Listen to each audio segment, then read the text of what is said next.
লাহোরে মারমুখী ব্যাট করতে গিয়ে শুরুতেই উইকেট হারায় ইংল্যান্ড। ফিল সল্ট ৬ বলে ১০ রানে আউট। উইকেট নেন তৃতীয় ওয়ানডেতে নামা বেন ডারউইশ।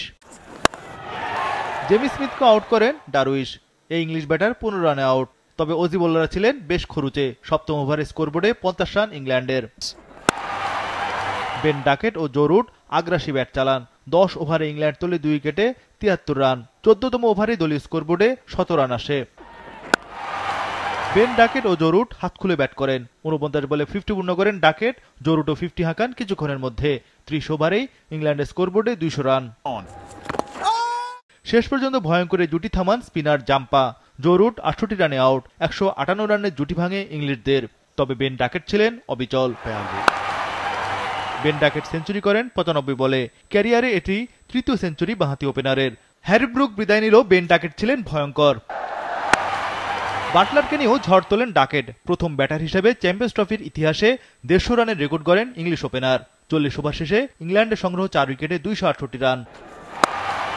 আইসিসি ইভেন্টে ইংলিশ ব্যাটার হিসেবে ১৬৫ রানের রেকর্ড গড়েন ডাকেট। এতে ৫০ ওভারে ৮ উইকেটে ৩৫১ রান তোলে ইংল্যান্ড। অজিদের আস্কিং রান রেট ৭.০৪। টানা সপ্তমবারের মতো বেস্ট টিস্যু পেপার ব্র্যান্ড হিসেবে স্বীকৃতি পেয়েছে বসুন্ধরা টিস্যু।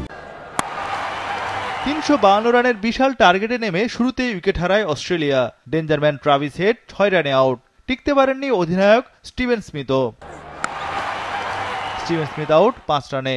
২৭ রানে ২ উইকেট হারিয়ে চাপে পড়ে যায় অস্ট্রেলিয়া।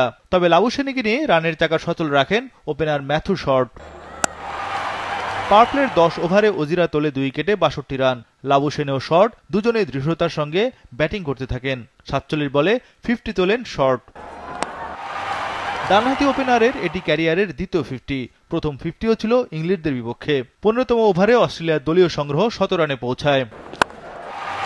লাবুশেনিকে বিদায় করেন আদিল রশিদ। অজি ডানহাতি ব্যাটারের সংগ্রহ ৪৭ রান। একটু পর বিদায় নেন ম্যাথু শর্ট। ডানহাতি ওপেনার আউট ৬৩ রানে। ২৫ ওভারে অস্ট্রেলিয়ার সংগ্রহ ৪ উইকেটে ১৪৪ রান। বাকি ২৫ ওভারে দরকার আরও ২০৯ রান। এরপরে দুই কিপার ব্যাটার ইংলিশ ও ক্যারির লড়াই শুরু। পঞ্চম উইকেটে দায়িত্বশীল ব্যাটিং করেন ইংলিশ ও ক্যারি। ইংলিশ ৪১ বলে পূর্ণ করেন 50। অ্যালেক্স ক্যারি 50 হাঁকালেন ৪৯ বলে। ক্যারি ৬৯ রানে বিদায় নিলেও দুর্দান্ত সেঞ্চুরি তোলেন জশ ইংলিশ। ৭৭ বলে সেঞ্চুরি পূর্ণ করেন এই কিপার ব্যাটার। ওয়ানডে ক্যারিয়ারে এটি তার প্রথম সেঞ্চুরি। এতে ইংল্যান্ডকে সহজেই ৫ উইকেটে হারিয়েছে Australia. Keeper batter Josh English ৮৬ বলে ১২০ রানে অপরাজিত ছিলেন। গ্লেন ম্যাক্সওয়েল অপরাজিত ছিলেন ১৫ বলে ৩২ রানে। আসরের পরের ম্যাচে অস্ট্রেলিয়ার প্রতিপক্ষ দক্ষিণ আফ্রিকা। ২৫ ফেব্রুয়ারি মঙ্গলবার বিকাল ৩টায় ম্যাচটি হবে পাকিস্তানের রাওয়ালপিন্ডিতে। আর ইংল্যান্ড পরের ম্যাচে খেলবে আফগানিস্তানের বিপক্ষে। ম্যাচটি অনুষ্ঠিত হবে ২৬ ফেব্রুয়ারি বুধবার বিকাল ৩টায়। ভেন্যু পাকিস্তানের লাহোর।